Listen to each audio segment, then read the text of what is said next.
¿Ha oído hablar de la eugenesia? No. ¿Te dice algo la historia de la eugenesia?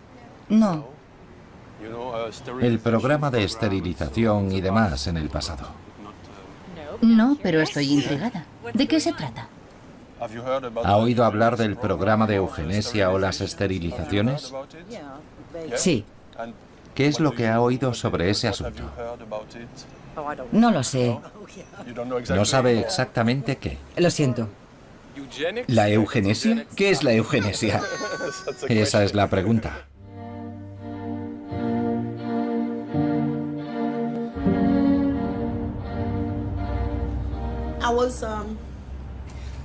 A los 13 años me violaron. Me quedé embarazada. El asistente social vino a pedirle a mi abuela que firmara una autorización y le dijeron que si no firmaba, dejaría de recibir ayuda alimentaria.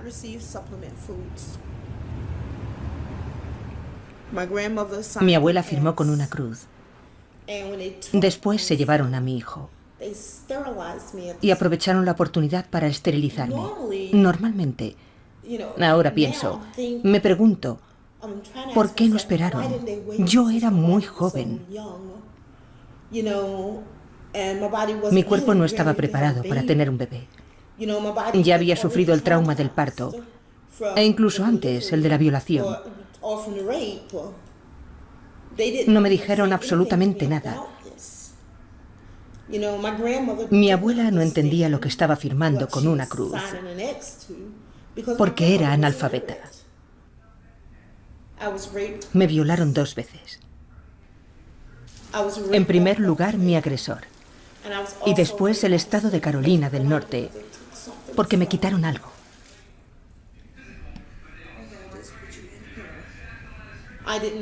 No supe que me habían esterilizado hasta los 19 años, el año que me casé. El médico me explicó que me habían hecho una carnicería. Dijeron que era deficiente mental. Y no es cierto. ¿Esa fue la razón oficial? Sí, la razón oficial para esterilizarme. Creo que por el hecho de ser negra y de una familia pobre. Probablemente pensaron que terminaría como otra gente. ¿Qué clase de estado es este? No creo que el Estado haya autorizado a un grupo de personas a reunirse y decidir qué es lo mejor para otra persona.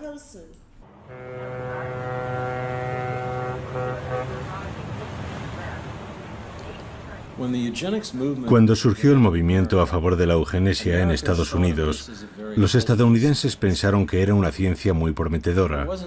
Apenas se hablaba de la esterilización, más bien se focalizaba en la mejora de la raza. Por eso el término eugenesia se hizo muy popular. Entonces, la eugenesia se consideraba una ciencia. Y por eso, grandes filántropos como Rockefeller y Carnegie tenían mucho interés en fomentar su desarrollo. Andrew Carnegie gave money to 500 universities, colleges, and institutions. In all, he gave away over $200 million. La lista de los que a principios del siglo XX pusieron sus esperanzas en esta nueva ciencia que acababa de llegar directamente de Europa es numerosa.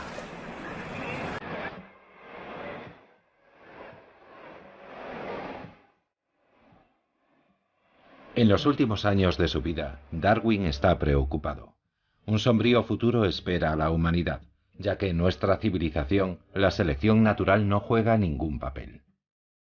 Además, la renovación de la población se debe más a las clases bajas que a las clases medias o altas. En 1923, Galton, primo de Darwin, creó la palabra eugenesia, la ciencia del buen nacer.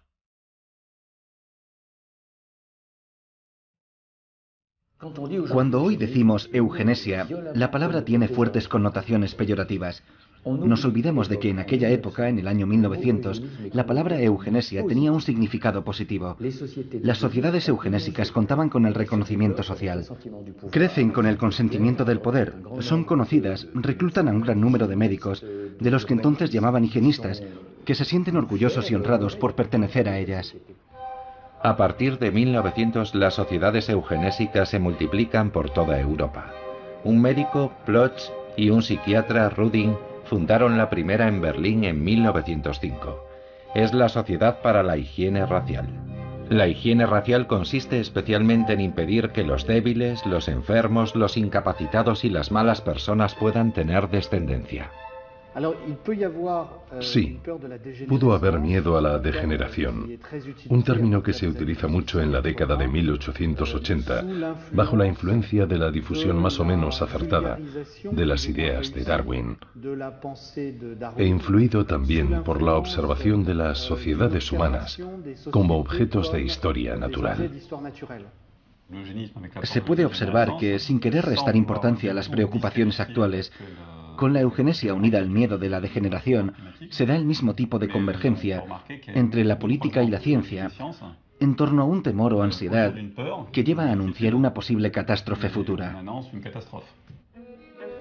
La Sociedad Eugenésica Británica, presidida por uno de los hijos de Darwin, se fundó en 1907. Aquel año el novelista H.G. Wells escribió: «Nuestro deber es preguntarnos qué hará la sociedad utópica con sus enfermos, sus idiotas y sus locos, sus borrachos, sus viciosos y sus seres estúpidos. Demasiado estúpidos para ser útiles a la comunidad. Tendrá que recurrir a una especie de cirugía social».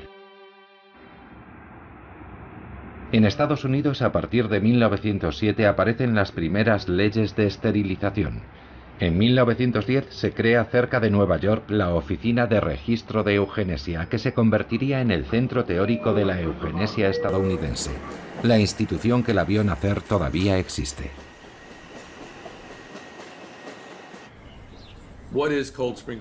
¿Qué es en la actualidad el laboratorio de Cold Spring Harbor?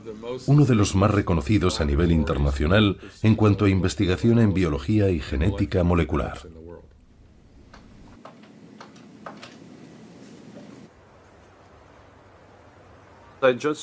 Me gustaría grabar el antiguo edificio de la Oficina de Registro de Eugenesia.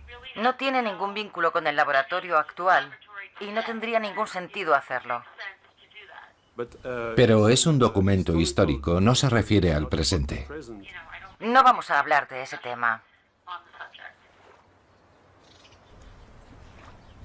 Se sienten avergonzados, aunque no deberían. Es una lástima. No deberían sentirse incómodos porque lo que hubo allí no tiene nada que ver con lo que hacen en la actualidad. Sería mejor que admitieran que lo que pasó estuvo mal, pero eso fue hace más de medio siglo.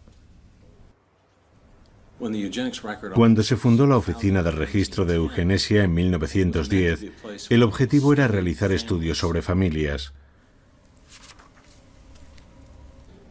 Charles Davenport, el antiguo director, se centraba, al igual que su héroe Francis Galton, en rasgos familiares.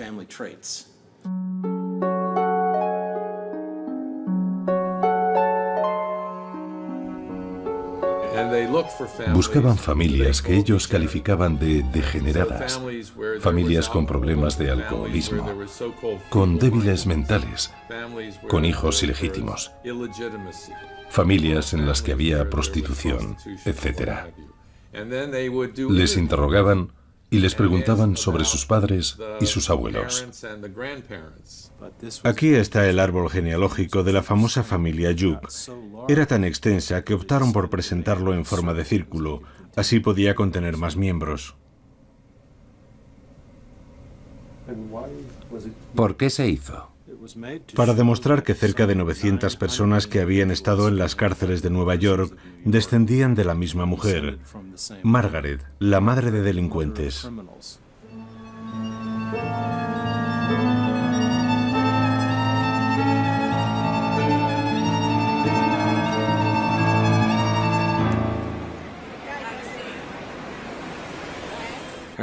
Harry Laughlin había calculado que deberían esterilizar a unos 15 millones de estadounidenses. En 1914, a Laughlin le pidieron que redactara una ley modelo, y él declaró: esta ley debe servir para esterilizar a entre 10 y 15 millones de personas, que representan la 10ª parte de la población estadounidense.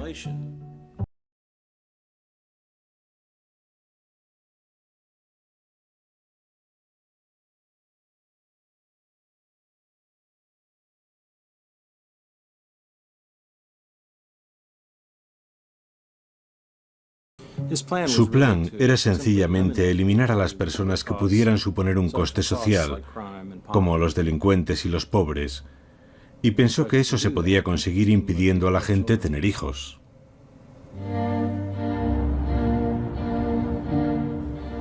Cuando en 1924 Virginia aprobó la ley de esterilización, quedaba por ver si sería ratificada por los tribunales federales del país. Y los médicos del psiquiátrico para epilépticos y débiles mentales, una institución cerca de Lynchburg, Virginia, eligieron a una joven, Carrie Buck, para ser la primera persona que iban a esterilizar. Cuando la conocí en 1983, me contó las falsas acusaciones en su contra: promiscuidad, mala madre y de moral degenerada. Cuando pedimos grabar en el antiguo psiquiátrico donde estuvo Carrie Buck, la respuesta fue: la mayoría de los edificios ya no existen. Sin embargo, cuando nos acercamos al lugar, comprobamos que los edificios todavía estaban allí. Parecía evidente que la debilidad mental de Carrie era hereditaria. Así lo establecieron sometiendo a su madre, que también había estado en el mismo psiquiátrico de Virginia, a un test de inteligencia. Carrie y su madre no pasaron la prueba. Carrie era madre de una hija ilegítima llamada Vivian, que entonces tenía 6 u 8 meses. Una enfermera declaró que la niña también parecía débil mental. El caso fue juzgado en el Tribunal de Apelaciones de Virginia y después en el Tribunal Supremo de los Estados Unidos. El juez Oliver Wendell Holmes Jr., considerado entonces uno de los más progresistas de Estados Unidos, dictó sentencia en 1927. Al final del proceso declaró: 3 generaciones de retrasadas son suficientes. La madre de Carrie, Carrie y Vivian.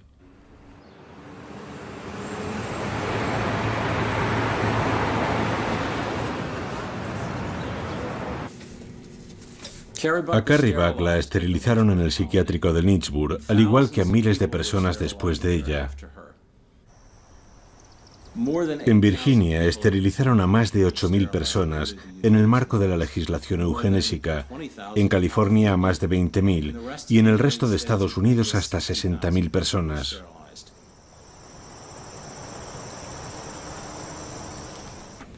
Siempre me sorprende lo poco que se conoce esta parte de nuestro pasado. Es algo de lo que no estamos orgullosos.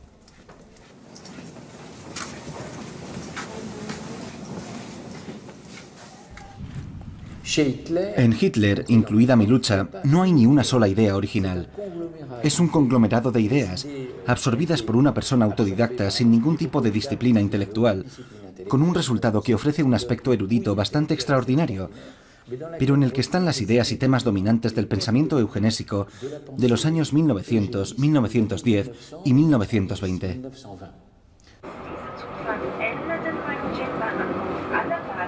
En 1931, el psiquiatra Rudin, cofundador de la Sociedad para la Higiene Racial, pasa a ser el director del Instituto de Psiquiatría de Múnich. Más tarde, llegaría a ser uno de los 3 autores de la ley de eugenesia nazi de julio de 1933. El Instituto de Investigación de Psiquiatría de Múnich fue el centro más importante de investigación psiquiátrica del mundo. En 1925 también es una de las grandes inversiones de la Fundación Rockefeller en Europa. La Fundación Rockefeller realizó un donativo de $325.000. Este edificio comenzó a funcionar en el verano de 1928. El programa de investigación de Rudin era en principio muy sencillo. ¿Cómo establecer en psiquiatría la influencia de factores genéticos en la aparición de la enfermedad mental.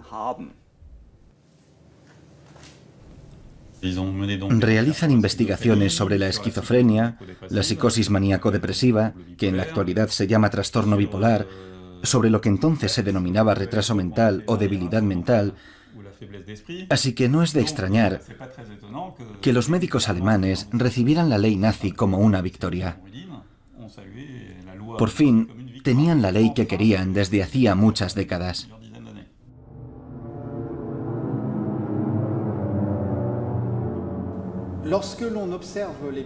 Cuando se estudian los primeros meses del régimen de Hitler, impresiona ver la rapidez con la que el mismo Führer en persona puso en práctica la ley de eugenesia, que conllevaba la esterilización de las personas consideradas inferiores.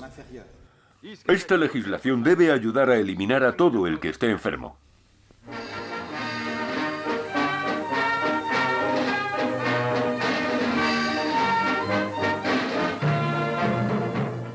Los alemanes se inspiraron en la ley estadounidense y en el caso de Carrie Buck para establecer su propia ley de esterilización. Ley de Prevención de las Enfermedades Hereditarias del 14 de julio de 1933. Debilidad mental, esquizofrenia, depresión, sordera, malformaciones, alcoholismo. Estas son las patologías objeto de la ley. Se establecen tribunales de salud hereditaria, formados por 2 médicos y un juez. Bajo el régimen nazi se llevará a cabo la esterilización obligatoria de 400.000 personas. ¿Se acuerda del Tribunal de Salud Hereditaria? Sí, estuve allí con mi padre.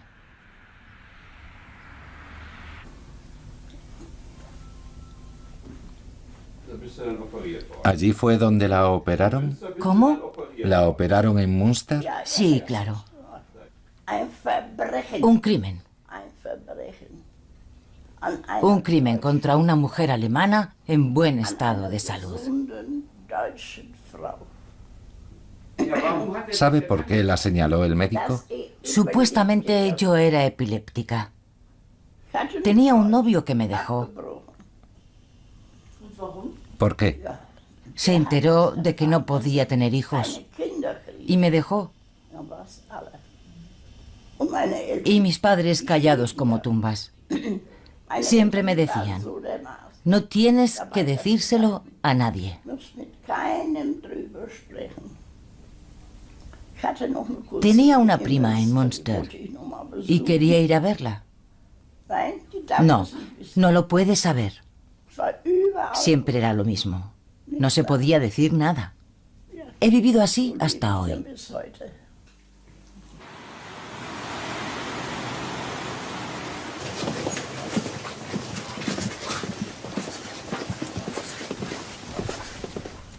Las personas esterilizadas a la fuerza eran judíos, gitanos, testigos de Jehová, las prostitutas, los homosexuales y el enorme grupo de personas que calificaban de antisociales.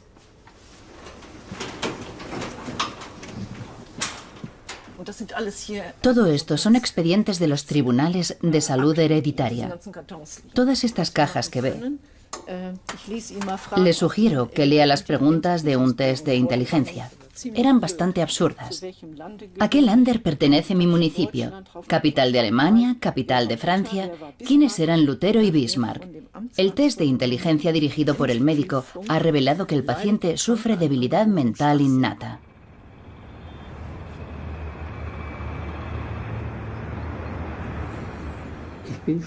A mí me esterilizaron por debilidad mental innata. El anestesista me preguntó,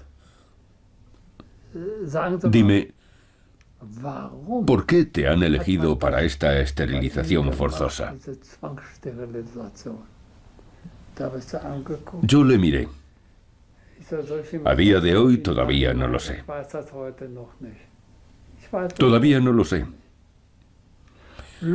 Todo porque como resultado de los malos tratos, No supe la diferencia entre un río y un afluente, entre una escalera y una escala. Eso fue razón suficiente para esterilizar a un niño. A día de hoy sigo sin entender por qué. Eso significa que a los 14 años yo era un adulto. A los 14 años. A esa edad entendí perfectamente qué habían hecho con mi vida y cómo se desarrollaría. Esquizofrenia y debilidad mental innata. Estadísticamente hemos comprobado que son los dos diagnósticos más frecuentes en los archivos. Los más frecuentes. Son denominaciones muy vagas, por eso se utilizan con tanta frecuencia. No se podían establecer criterios ni tampoco demostrarlos. Por tanto, la gente tenía que vivir toda su vida con ese diagnóstico, aunque no tuviera nada.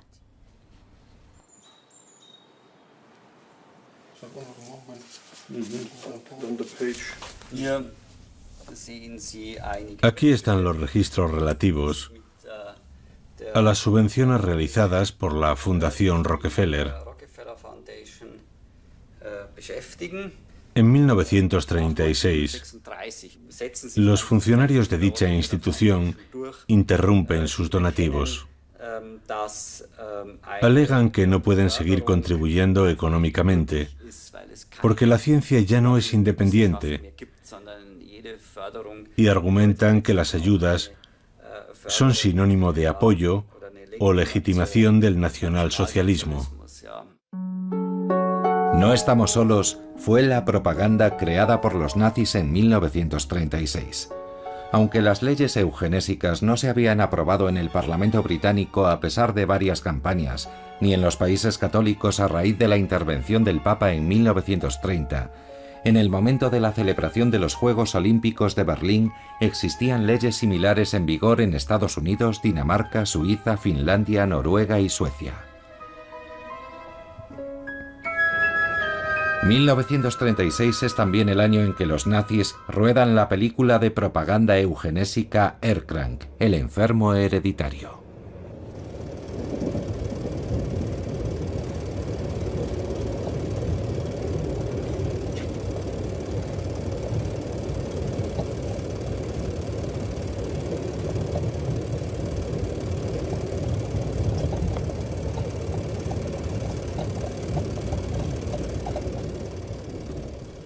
¿Se da un cambio a partir de 1939 con el llamado Acción T4, el programa de eutanasia nazi?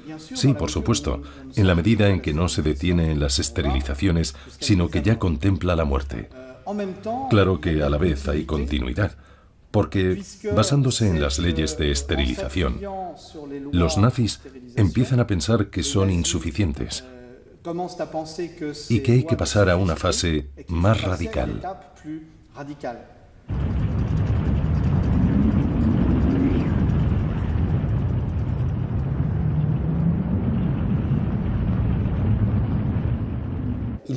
Solo hizo falta entrar en guerra para que los nazis pasaran de la esterilización a una auténtica política de asesinatos. Desde que en octubre de 1939 Hitler pone en marcha el programa T4, en ningún momento es oficial. Es un programa confidencial, un secreto absoluto que se exige también al personal, a quien se prohíbe tomar fotografías y hacer declaraciones. Aquí, en el número 4 de la calle Tiergarten de Berlín, estaba la sede administrativa de la Operación T4. Los pacientes eran seleccionados a partir de los expedientes médicos.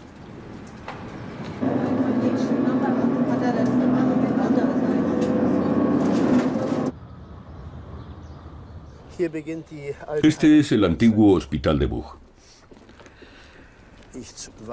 De niño venía a visitar a mi madre. Tengo un recuerdo vago. No sé en qué edificio. Había enfermos por todas partes en estas hermosas edificaciones. Los pacientes podían trabajar fuera, en el jardín.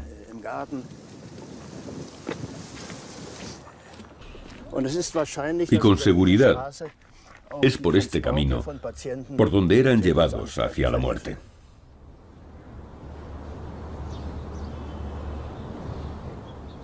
Los autobuses pasaban con las ventanas tapadas para que no se viera nada, para que nadie se diera cuenta del traslado de los pacientes.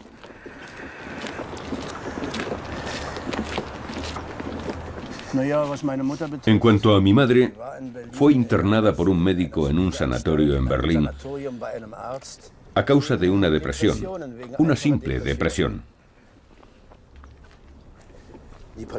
A los pacientes les ponían una marca en la espalda, lo que indicaba que estaban listos para ser transportados hacia la muerte. Todo esto lo hacían los médicos.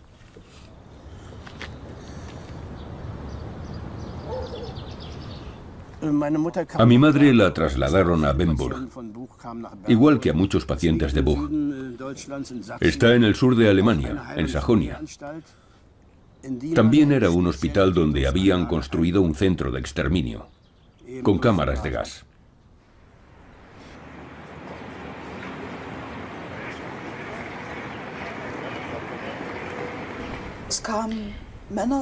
Aquí enviaban a hombres, mujeres y niños. Se conocen al menos 33 hospitales, hospicios y asilos de ancianos que mandaban pacientes a esta institución. El mismo día de su llegada, el personal de enfermería acompañaba al grupo al sótano. Se lo enseñaré. Para las discapacidades mentales utilizaban el término debilidad mental. Se repite con frecuencia y para las enfermedades psíquicas el diagnóstico más frecuente era esquizofrenia. Pero englobaba todo un montón de síntomas que en la actualidad darían lugar a muchos otros diagnósticos. A las víctimas las trasladaban muy deprisa por este pasillo y después directamente a la cámara de gas.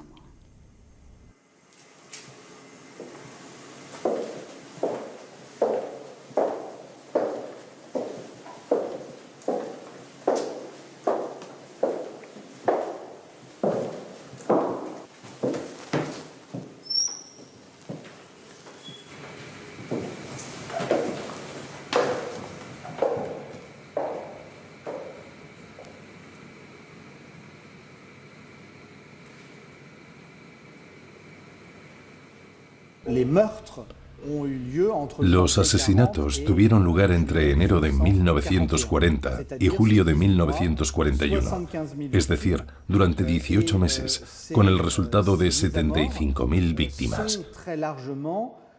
Estas ejecuciones fueron en buena medida parte del experimento de purificación racial de la sociedad alemana, que sin duda debía ser el preludio de la purificación racial de la sociedad europea. El programa T4 se interrumpe oficialmente en agosto de 1941, después de la homilía del Monseñor von Galen, obispo de Münster.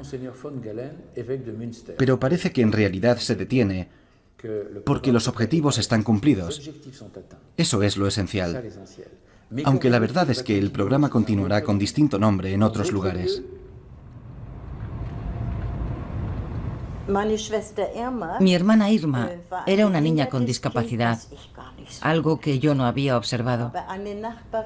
Una vecina nos denunció. En esta familia hay un niño que no es normal.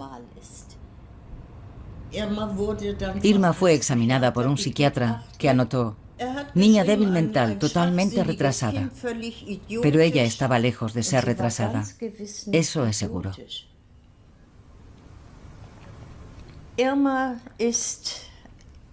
El 16 de agosto de 1943, Irma y otras 228 niñas fueron deportadas a Viena, a un hospital psiquiátrico, el Steinhof.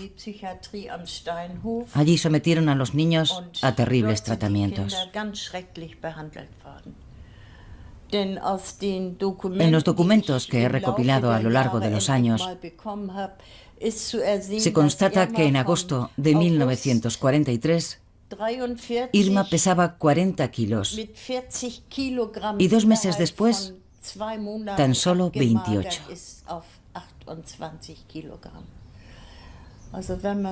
Cuando nos imaginamos que una niña de 13 años y medio Ha perdido 12 kilos en un periodo de 2 meses. Sabemos que literalmente tuvieron que matarlos de hambre.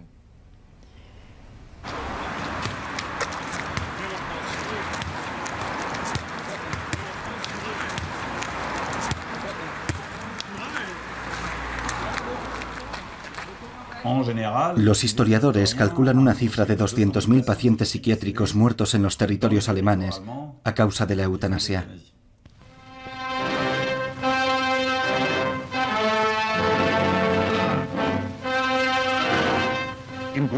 En el Palacio de Justicia de Nuremberg, un año después del inicio del primer juicio a criminales de guerra, se abre la primera vista contra 23 importantes médicos nazis.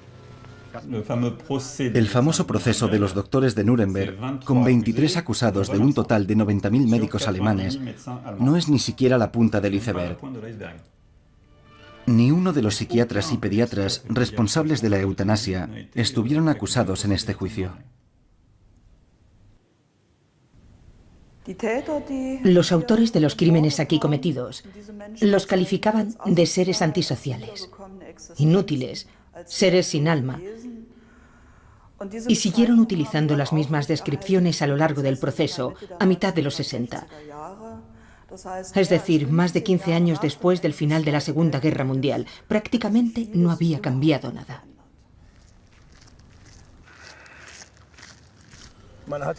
En las últimas décadas, apenas se ha pensado en los pacientes fallecidos en este hospital de Buch hace 60 años. Ha habido incluso quien se ha opuesto a la creación de un monumento en memoria de las víctimas, alegando que podría dañar la reputación del centro.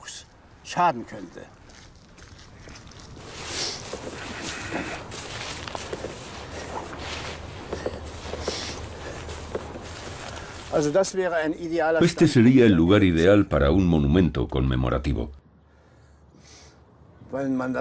porque al fondo se ve el antiguo hospital. La idea de que esas personas estaban locas persiste en la actualidad.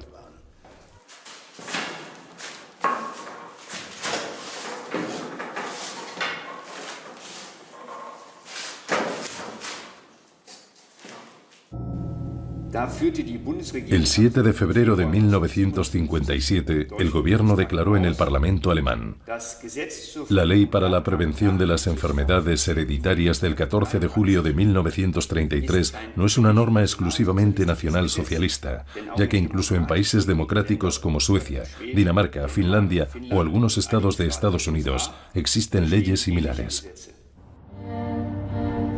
Si bien la eugenesia se detiene en Alemania después de 1945, en los países escandinavos y en los Estados Unidos continúa a una escala mucho menor.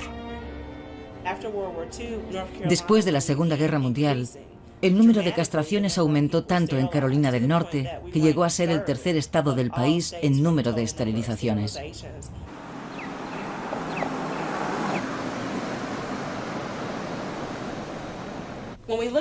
Si estudiamos la eugenesia en Carolina del Norte, vemos que entre 1929 y 1974 se esterilizaron 7.600 personas. Y como pueden observar, la curva experimenta un pico en las décadas de los 50 y 60. Hay niños y niñas que entonces tenían 10 años, por lo que existe un importante número de personas entre nosotros que en la actualidad tienen entre 50 y 60 años.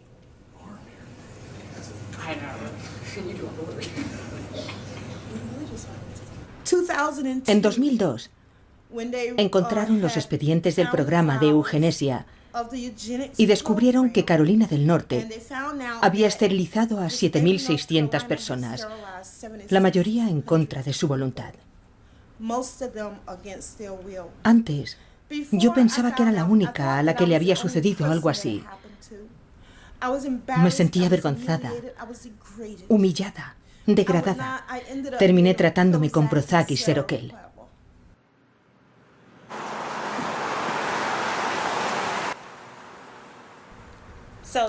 La Fundación para las Víctimas de la Esterilización se creó en marzo de 2010 con el objetivo de informar a las personas que fueron objeto del programa de eugenesia.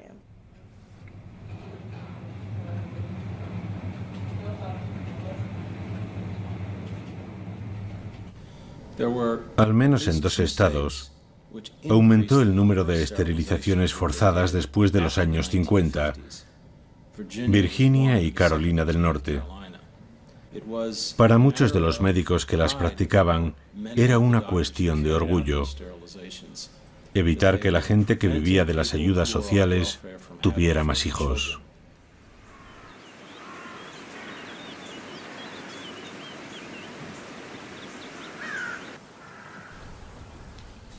Tenía 14 años. Me cortaron como a un cerdo.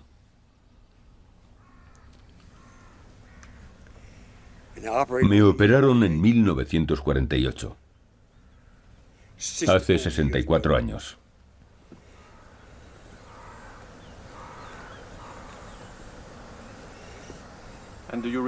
¿Recuerda el día de la operación? No.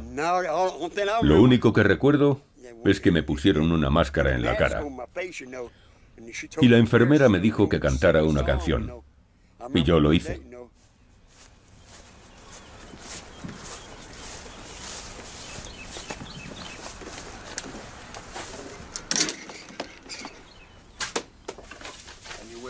¿Estuvo en Kingston? Sí, en la escuela de formación de Caswell.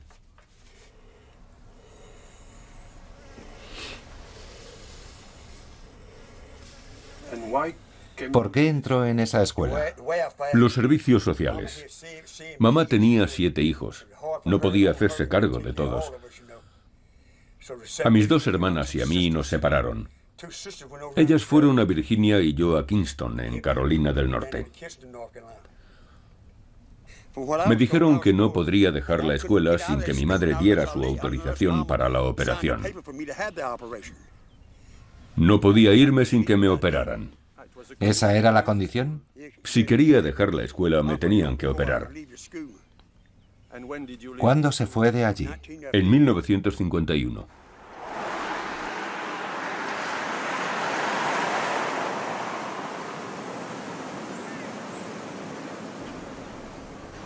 La Liga por la Mejora Humana era un movimiento apoyado por las familias y los médicos de renombre. Distribuían folletos que hablaban de los débiles, diciendo que no deberían reproducirse. Una gran maquinaria propagandística.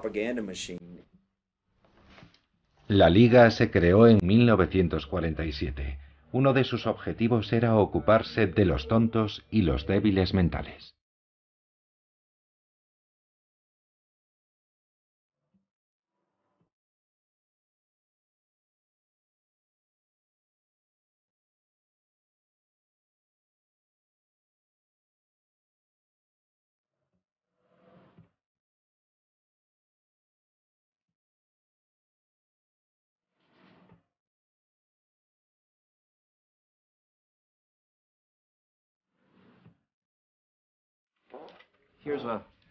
Esto es un editorial escrito por la persona que ocupaba mi puesto en 1947.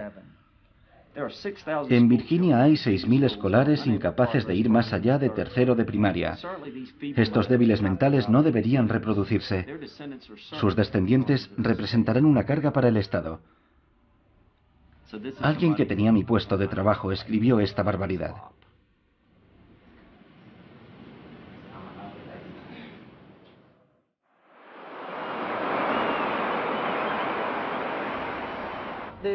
Las leyes de esterilización duraron desde 1935 a 1976, pero entonces nadie protestó contra ellas.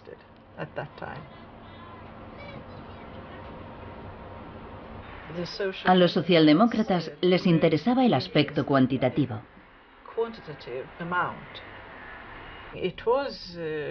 Era una especie de medida social para purificar la sociedad, eliminando a las personas más pobres.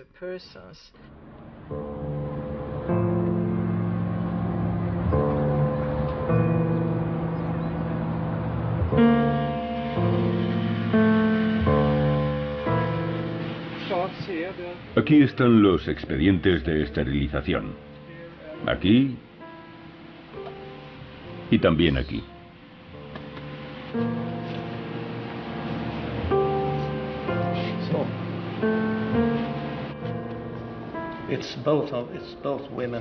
Hay datos tanto de hombres como de mujeres. Y de niños también. En este la razón es, no podrá hacerse cargo de sus hijos, ni de ella misma, ni de su familia, diagnosticada débil mental desde su nacimiento. No era una ley de esterilización forzosa. Digamos que los médicos necesitaban el consentimiento de la persona. ¿Pero había presiones? Por supuesto. Esta persona tendría una demencia paralizante. Estaba enferma de demencia. Estos son los test de inteligencia que ha mencionado. Y si el resultado mostraba una inteligencia inferior a un niño de 12 años, los médicos podían esterilizar a la persona sin su consentimiento. Y aquí tengo otra solicitud, donde solo se refleja la opinión de la profesora. Aquí describe a la niña. Tiene 14 años y, según esto, había abandonado varias veces la escuela. La acusa de ser sexualmente poco fiable y dice que ni de cara ni de cuerpo es atractiva.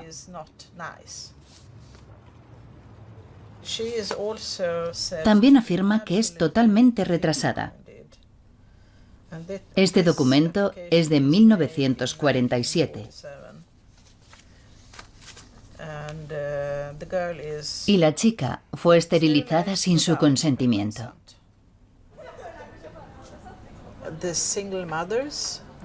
A principios de los años 50, las más afectadas fueron las madres solteras, porque recibían subsidios para sus hijos.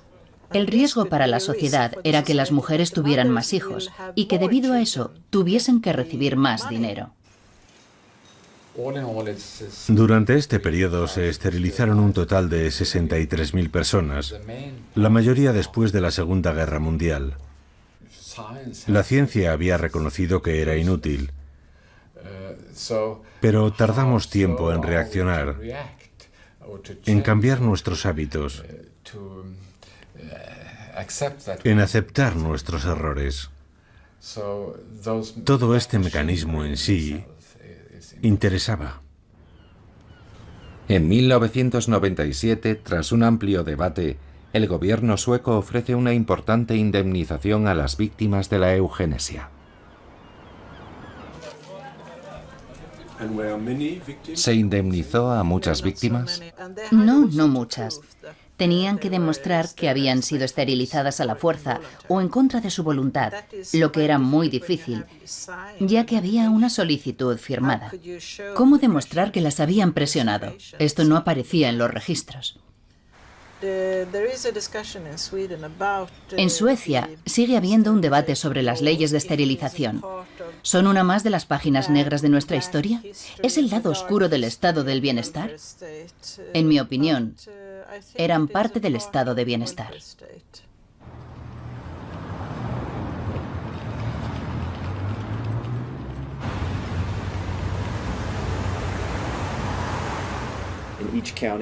Todas las provincias tienen un departamento de asuntos sociales. La misión de los trabajadores sociales era identificar a las familias pobres que podían ser objeto de esterilización. Presentaban una solicitud, calificándolas de débiles mentales o promiscuas, muchas veces basándose en rumores. Si eran epilépticos o ciegos, también iban a por ellos. Básicamente cualquier persona. Podía ser un trabajador social, un médico, tu padre, tu marido, tu madre, cualquier pariente. Absolutamente cualquier persona podía decir: creo que a esa persona deberían esterilizarla, y presentar una petición a la Comisión Estatal de Eugenesia. En este edificio se ubicaba la famosa comisión. No queda ni rastro. ¿Han oído hablar de la eugenesia? No. ¿No les dice nada? Nada. No. ¿Nada? No. Vale, gracias. Yo no sé mucho. ¿No? ¿Ha oído hablar de ese tema? He oído hablar de ello, pero... Prefiero no hablar de eso delante de él. Pregúntele a otra persona. Sí, he oído hablar de eso.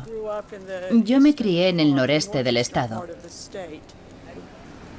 Conozco personalmente a una familia en una zona rural de Carolina del Norte que se vio muy afectada por la medida. Todavía viven con miedo. No quieren, como dicen ellos, levantar la liebre. Dependen de las ayudas sociales. Solo sé que hace mucho tiempo había funcionarios que decían a las minorías que si querían recibir ayudas sociales tenían que ser esterilizados. ¿Es eso? Sí, eso es. A lo largo de los años se constata que en los 50 y 60 aumenta considerablemente el número de mujeres afroamericanas que son declaradas no aptas. El objetivo de las esterilizaciones en Carolina del Norte no era, creo, responder a una doctrina eugenésica de mejora de la calidad de la población, sino ahorrar dinero.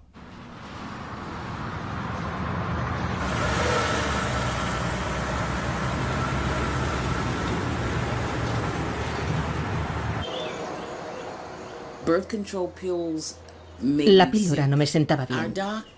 Nuestro médico me dijo que conocía algo, un método anticonceptivo extraordinario. Así que fui al hospital. Me sometí a una operación. Salí del hospital y continué mi vida con mis 3 hijos. Eso fue en 1972. En 1976, cuando quise rehacer mi vida, cuando deseaba volver a casarme, volví al hospital para revertir la intervención. Ese hombre se echó a reír. Le parecía gracioso. Fue entonces cuando me dijo que yo era estéril y se echó a reír otra vez. Yo le repetí que no era eso lo que había afirmado, que no era eso lo que él me había dicho. Si hubiera sido un procedimiento legal, yo tendría un expediente médico que reflejara que me había sometido a una operación de esterilización. ¿Por qué me operó? Porque podía. Podía actuar con la vida de las personas, como si fuera Dios. De hecho, creo que se creía Dios. Podían decidir y actuar sin enfrentarse nunca a las consecuencias. Pero ahora...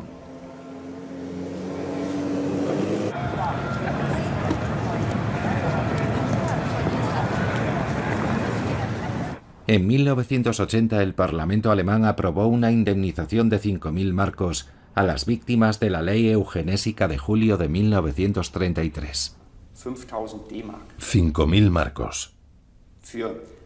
Por todo su sufrimiento. Por robarles la fertilidad. 5.000 marcos. ¡Qué vergüenza! Es ridículo. Eso no es un reconocimiento.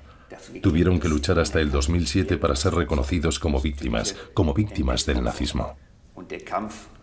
Su batalla se prolongó hasta el año 2007. Una lucha que empezó en 1945 y que duró hasta 2005. Si sumamos esas 6 décadas desde 1945, vemos que es muchísimo tiempo. Pasamos a la resolución de la Comisión sobre la propuesta del grupo CDU-CSU y del SPD titulada Rechazo de la ley para prevenir enfermedades hereditarias del 14 de julio de 1933. ¿Quién apoya la resolución? ¿En contra? ¿Abstenciones? Se aprueba la resolución. En junio de 2012, el Senado de Carolina del Norte se opone a indemnizar a las víctimas de la eugenesia. Tardamos 10 años en llegar hasta ahí. Empezamos el proceso en 2003.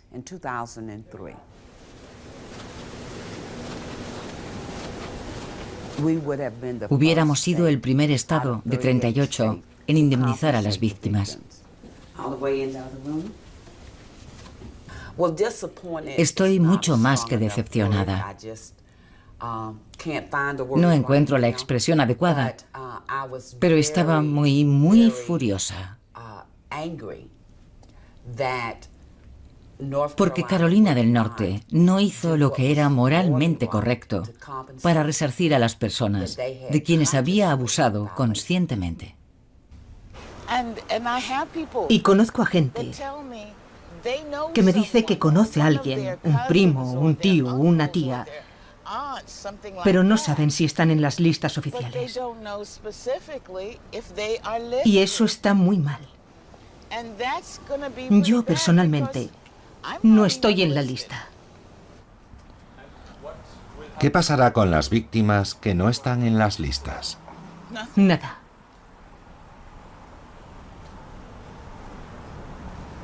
Nada.